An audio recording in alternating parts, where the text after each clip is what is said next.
Oweekitiibwa Moses Ali steady njagala nkibabuulire wano era temwewuunya bwe mulaba Oweekitiibwa Moses Ali akalulu ng'akawuuta mwe mulinde ku lunaku lw'akalulu. I'll put on a single south, we'll warn a single north, we'll warn Bukanga.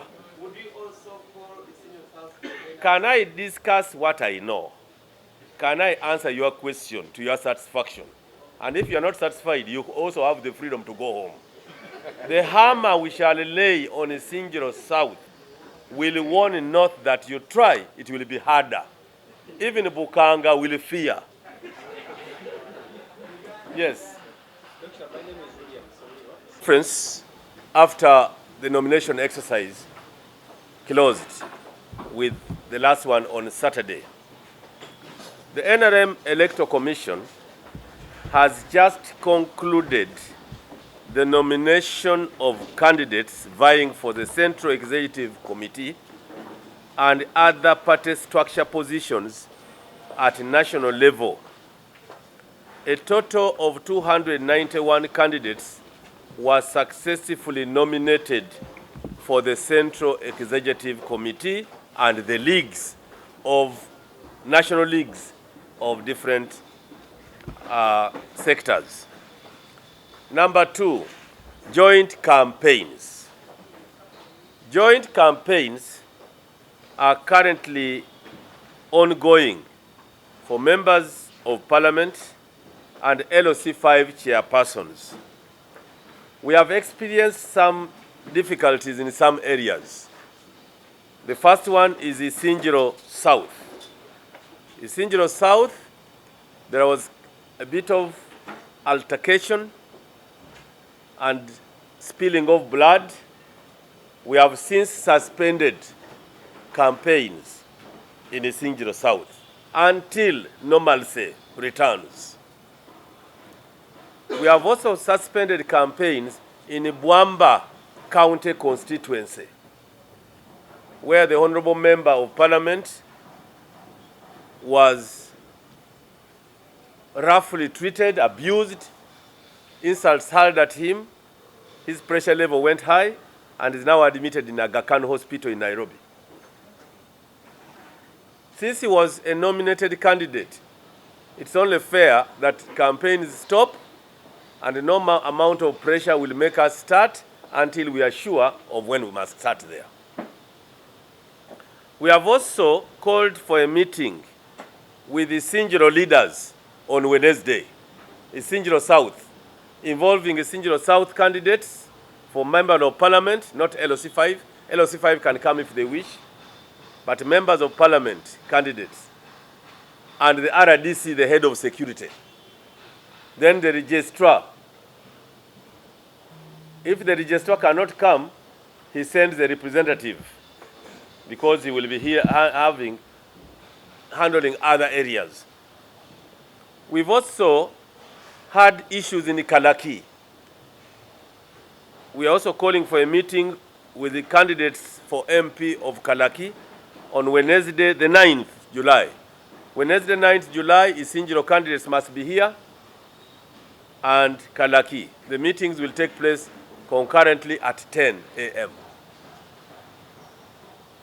We are also warning politicians who are trying to bring problems in Mbale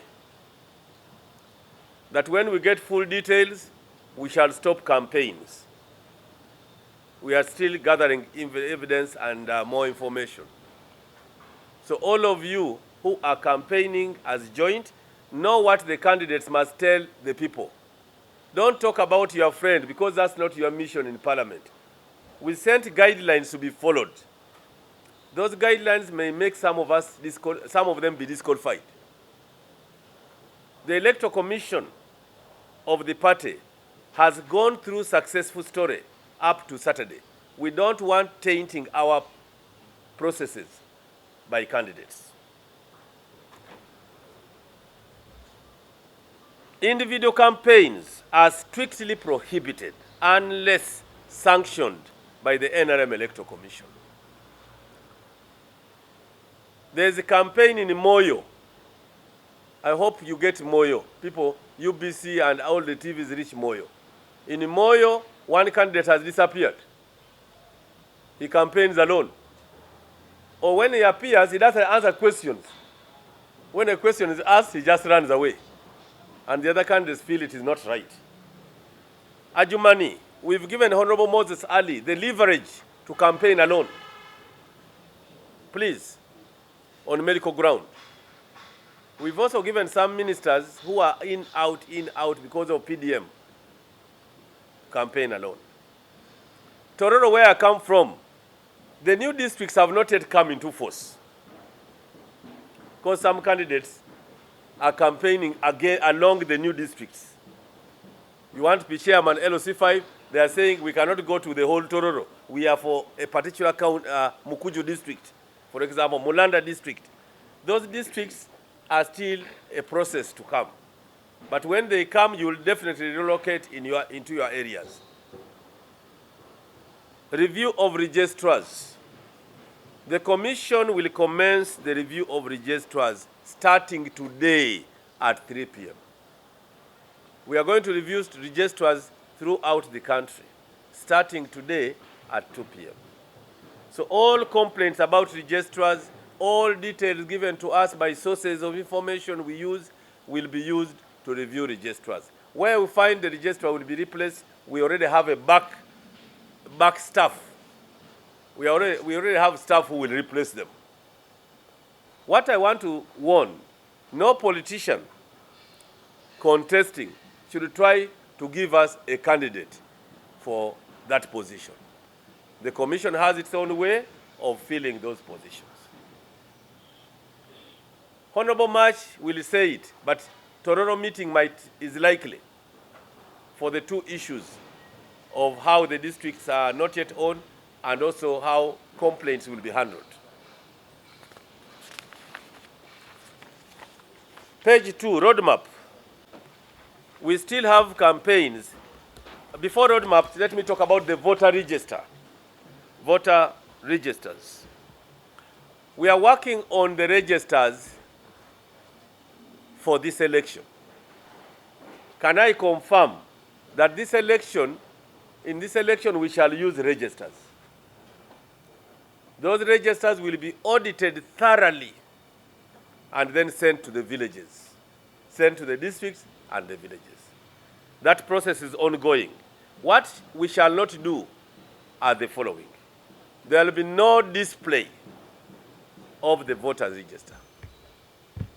No display. No display of the voter register. Number 2, we shall not add new names in the register. We shall not add new names in the register because the register was closed. There are those political schemers.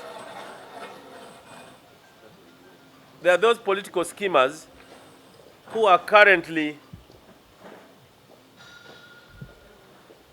in the countryside claiming to be adding names of voters to be included in the register. We've had wind of this in Rubanda. We've had wind of this in eastern Uganda, in Bukedi. We've had two parts in northern Uganda. Please, we warn, no new names will be added in the voters register. To do that is to manipulate the register. So we shall not allow that. Lastly, the NRM Electoral Commission would like to remind the country, and especially NRM stakeholders, that campaigns for members of parliament will continue up to 14th July. Campaigns, unless instructed by the Commission, will end on 14th July. Number 2, polling for members of parliament will be on 17th July 2025, not 16th July as earlier deliberated on. Why? Because the National Electoral Commission has a special interest group committee election on 16th.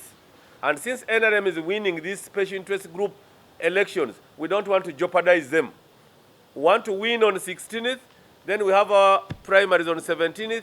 On 18th, again, the youth election comes, we again win. So that we bury the opposition called National Unity Platform, plus the sisters and relative brothers of bad faith in one grave. Campaigns for LOC5 chairpersons will go on with the councillors at district, will go on up to 22nd July. That is LOC5 chairpersons, councillors at district, at city level, at municipal, and city division. Even mayors of city divisions, campaigns will go up to 22nd July.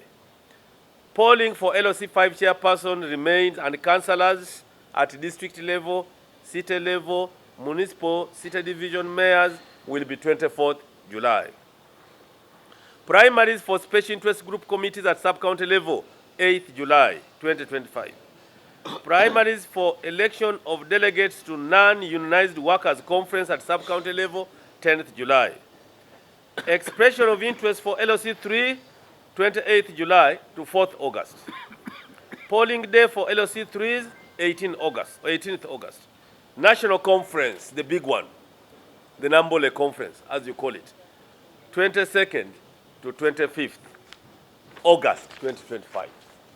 Our delegates conference has 24,000 people. It's not the other one of yours, the other side. You remember? Nubian Lee, sijui what? No. The commission, therefore, calls upon all stakeholders to follow the electoral roadmap and keep NRM in the media. We have dominated the media. We don't want to release that space to anybody. I thank you, members of the press, members of the commission. I will invite 3 questions, then I call Ndugu Tweheyo to do the Luganda version.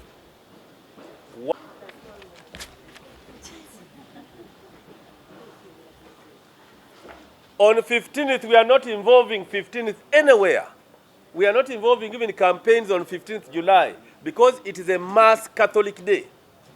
I don't know where people live. The Saint Mary, Maria. On 15th July, Catholics don't want to do anything but to go and pray for blessings. So the NRM Electoral Commission, which respects religion and different religions of people, they told us 15th July and 15th August. So we've left both 15th July and even 15th August for them. So you start your prayers in 15th July. We don't want to mix up. Aboluganda. Mugambachi, 1. A lady, 2. That's the monitor. And write what I tell you. 3, 4, 5, 6, 7. Only. Candidate. Our lawyers are handling it. The Electoral Commission, and in particular me, have also been sued, but the lawyers are handling it. Question 2. It's getting peaceful. We met, we said, give your program here. We are following their program with the RDC and with our DEO. Anyone who deviates will be called to order. Zimbabwe is not above Uganda. It will be handled. Number 2, the lady, you. Thank you very much. 47. 47. Do you think it was a good idea to conduct the election? Campaign? Because people are finding it very easy to beat each other. Do you plan to reconsider that this year? When 2 people bite a dog, it makes news. And it becomes headline. 3 people, 3 constituencies or 4 have fought. And yet we have how many constituencies? 529. We are handling those areas. Why is it joint campaigns good? We want the family of NRM to talk together, to move together, to show the public that we are together. Villagers live together, bury every day. They don't have problems. Politicians go and divide them into camps. So the campaign is to try to bring back the family unit of the mass party NRM is based on the Aristotle model of the family. If you read the Aristotelian philosophy of the family, the village, the family should be a product of good manners. All of you here are products of families.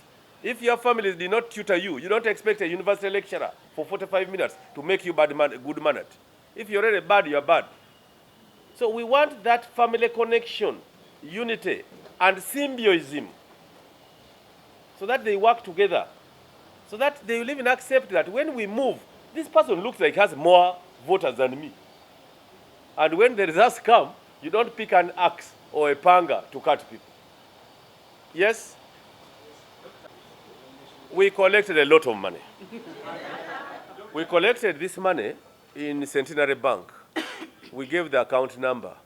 The only unfortunate thing I can't answer you with precision is that the details of accounts are held by the National Treasurer. I'm a signatory on that account, but I don't hold the day-to-day printouts from the bank. But if you calculate the total number of people times, you can get the rough estimate. Next. How are you going to account for that money as a party? The party has procedure. The party has structure. The party has offices. The Office of Electoral Commission deals with election. The Office of National Treasurer deals with finance and accountability. So the question is good, but to the wrong office. Next. My name is Kenneth Morning after the election. We've seen data circulated Thank you. of you Thank you. disqualifying some candidates. I have not disqualified Bosmic or team. That is forgery. I have not disqualified Bosmic or team. My personal assistant has answered that question to the press in Acholi and the North, that is not doctor's signature. I have not authored any letter.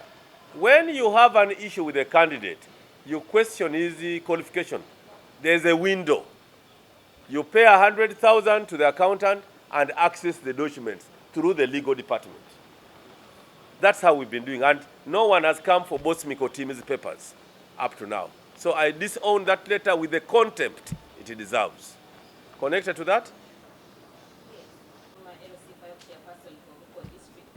I understand right now he has spent a year in the Ruzira prison on aggravated felony charges, but he paid nomination and we are told he was never nominated. I need clarification on The clarification, it was not by proxy. Expression of interest and picking of forms was by individuals, not proxy. You come walking on 2 legs. They serve you, you go back. If he's incarcerated in prison and paid 2-3 million, he's thanking the party for being there. Can I refuse him? Others paid 20 million for presidential, but they only didn't even come with a nominator. Their forms did not even come with nominators, no seconders. What business do you have with that? Lastly,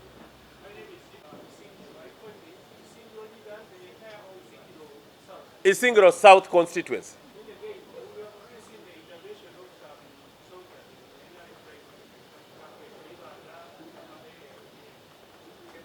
Yes, we have very ugly reports about the involvement of soldiers. I'm UPDF in Ibanda. The complaint has been registered and we have written back, warning that soldiers should not be brought. If you have a bodyguard, leave the bodyguard. But these were soldiers from a neighboring barracks. I think it was wrong. The one from Isingiro has a lot of security connotation with the cattle belt and stealing of cattle. But we still have restricted them up to where they can stop. Yes. Just a minute. The voter slips is our internal mechanism. With or without it, we shall still manage election.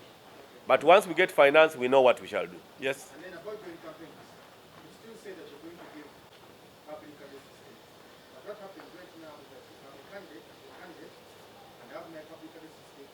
After speaking, I say the power is gone. Yes. So what is happening right now is that Yeah, it's unfortunate that our budget delayed. We hope to get the money today or tomorrow, and we shall definitely send it back to them. We are very unfortunate. We are very sorry for that. In some areas, candidates switch off others. We are very sorry for that, and we want them to have, if you want to be a member of parliament, really, can you behave like a member of parliament. What sort of MP are these people going to be? That you switch off your friend when it comes to. Thank you. Lastly, I'll put on a single south. We'll warn a single north. We'll warn Bukanga. Would you also call the senior south? Can I discuss what I know? Can I answer your question to your satisfaction? And if you are not satisfied, you also have the freedom to go home. The hammer we shall lay on a single south will warn north that you try, it will be harder. Even Bukanga will fear. Yes. Doctor, my name is William. You talked to, when we were here with the president, you said there are 14 registrars that have been replaced. There are 13 registrars to be retired, You talked not displaced. then is the number you said of But I'm the author of my document. 13 registrars have requested to retire. Some of them on account of health, others on account of age, others feel they have served. We are having a meeting this afternoon to review all registrars, and by tomorrow, hopefully, we shall declare a list of new registrars to handle the season.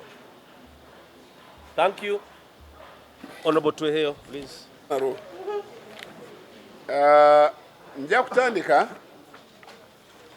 Nja kutandika nga chairman bwe yayogedde nga mbeebaza nnyo mwenna ab'eggwanga naddala okubabuulira nti twamaliriza entegeka y'okuwandiika abantu baffe abeesimbyewo era ne tubasimbula bagende batandike okunoonya ddala obululu mu bitundu byabwe. Kampeyini ez'awamu teeka lyateebwawo ekibiina nga constitution bwegamba ey'ekibiina. N'olwekyo abo abatandise kwetambuza boka teri muntu akkirizibwa okugenda yeka kukola kampeyini okuggyako ng'aweereddwa olukusa okugenda yeka kukola kampeyini nga bwe twawadde olukusa Oweekitiibwa Moses Ali okusinziira ku kusaba kwe. N'olwekyo ekyo kikirizibwa. Ekyokugenda wekka tekikirizibwa.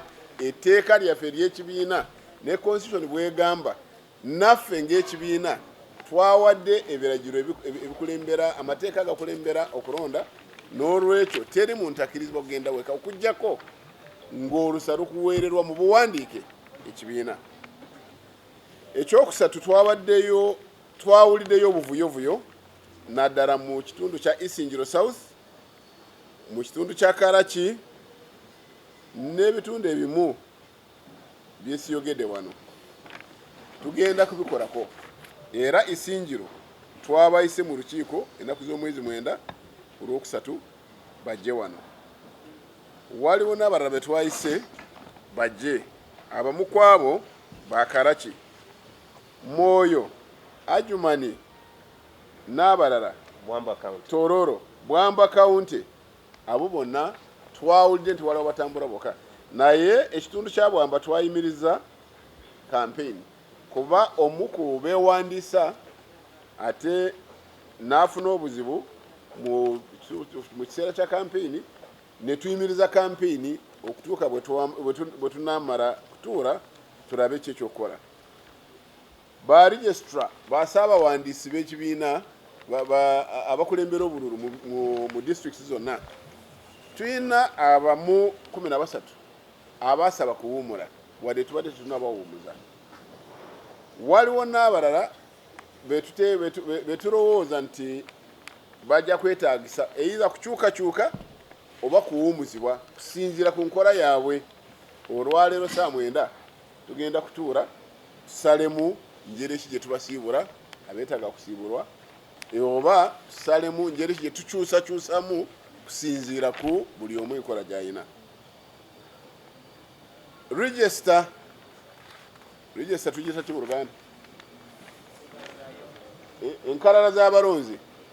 Enkalala z'abalonzi tuyina enkalala z'abalonzi naye katukyammaliriza okuziwandiika n'okuzitereeza bulungi era tuzisindike mu district akalulu nga tekanateerwa.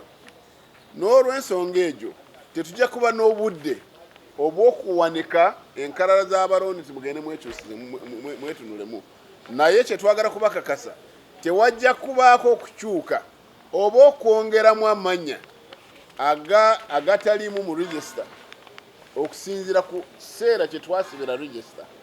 N'olwekyo abo balowooza bajja kuwandiika oba bajja kuwandiikibwa oluvannyuma ekyo mukyerabire. Twagala kubuulira abamu betuwulidde nti batandise n'okuwandiika abantu. Twawulidde nti abantu b'e Rubanda waliwo bebawandiika mu Muko. Twawulidde nti abantu b'Embaale bo ate bo batandise kukola kampeyini nga balowooza nti Tororo yasazibwamu emirundi 3. Ekyo tekinaba mukigumiikirize okutuuka Paalamenti weerisalirawo. N'olwekyo mwabalizi Tororo nga mukola kampeyini olowooza ojja kugenda mu kitundu kimu n'ekirala ojja kutuuka ekiseera kakukube. N'olwekyo genda mu Tororo yonna oba mu konstituensi y'omu Tororo gy'obonoonya kalulu. Mbaale tuwulira nti Mbaale wali abeeyombayombesa. Mwetereeze nga tetunayimiriza kampeyini zammwe.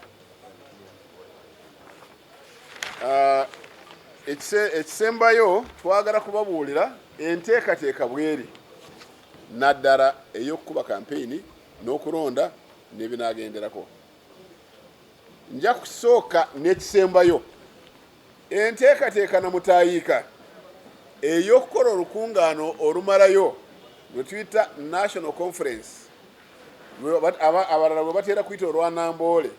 Olwo lujja kuba ennaku z'omwezi 22 kutuuka 25 omwezi ogwa August 25. Kampeyini abanoonya bululu naddala obwa Paalamenti ezo zatandise dda naye zijja kukomera ennaku z'omwezi 14. Abagenda kunoonya kalulu oba kampeyini okuyita ku mwezi ku nnaku 14 ekyo tekikirizibwa. Akalulu kajja kukubirwa ennaku z'omwezi 17 si 16 nga bwe twali twogedde luli, kubanga 16 waliwo akalulu ka National Electoral Commission egyo gye tuyita eya byabakama justice byabakama akagenda kukolwa aka SIG Special Interest Groups. Kampeyini ez'aba chairman ba ssentebe ba LC y'okutaano ba kansala ba district ba kansala ba municipality na city division mayors ezo zijja kukomekerezebwa ennaku z'omwezi 22 era kati zigenda mu maaso. Ennaku z'omwezi 24 bagende ku kalulu era kuva 22 ssaawa 12 kutuuka 24 teri kampeyini. Mugende mutereeza abantu bamwe mu budde bajje 29 babalonde oba basuule. Ekyo nakyo kigwe 24 kigwe. Primaries z'obukiiko bwaffe bwe tuyita special interest groups ennaku z'omwezi 8 July kugombolola. Primaries eza abakozi abatali mu bibinje eby'abakozi bye tuyita unions ezo bye tuyita banani zijja kuba ennaku z'omwezi 10 July era ezo zijja kutandikira ku magombolola. Tujeyo abantu 10 abanagenda ku district 10 ku district beeronde mu 10 bagende ku region nabo beeronde mu 10 abantu 40 be baligendera ddala ku national abo nabo bakamalirize. Expression of interest oba okuwaayo okusaba nti baagala kwesimbawo ba chairman ba kusatu ekyo kujja kuba ennaku z'omwezi 28 ogw'omusanvu okutuuka ennaku z'omwezi 4 ogw'omunaana. Akalulu kaba chairman LC3 ako kajja kuba 18 ogw'omunaana. Awo tulyoke twetereeze tugende mu National Delegates Conference. Waliwo ebibuuzo ebibadde bibuuzibwa wano njagala nabyo ku mukulu nga bwabyanukudde. Ekisooka babuuziza nti lwaki abamu twagala kubagoba mu kalulu bakukayimiriza. Twabagambye nti tetunagoba abantu mu kalulu tetunakayimiriza naye bw'oleeta effujjo ekitundu ekyo tukiyimiriza. Abalala bagamba nti waliwo yawaaba nti Oweekitiibwa Moses Ali aleme kukirizibwa kukola kampeyini kubanga yarabise nga talina maanyi. Oweekitiibwa Moses Ali stede njagala nkibabuulire wano era temwewuunya bwe mulaba osibwa bwesi ali akalulu ng'akawuuta mwe mulinde ku lunaku lw'akalulu mulabe kinaabaawo. Omukyala Namale yabuuziza nti ababeerwanyalwanyisa tukole tutya. Twabagambye akalulu mujja kukanoonya ng'ekibiina nga famire, era buli famire erina enkola yaayo. N'olwekyo ffe famire ya NRM twagambye abanoonya akalulu mu NRM mugende munoonye wamu, era twawulire nti waliwo n'abajjako emizindaalo oli ng'amaze kwogera ono n'agamba mugujjeko kubanga nze naguleese.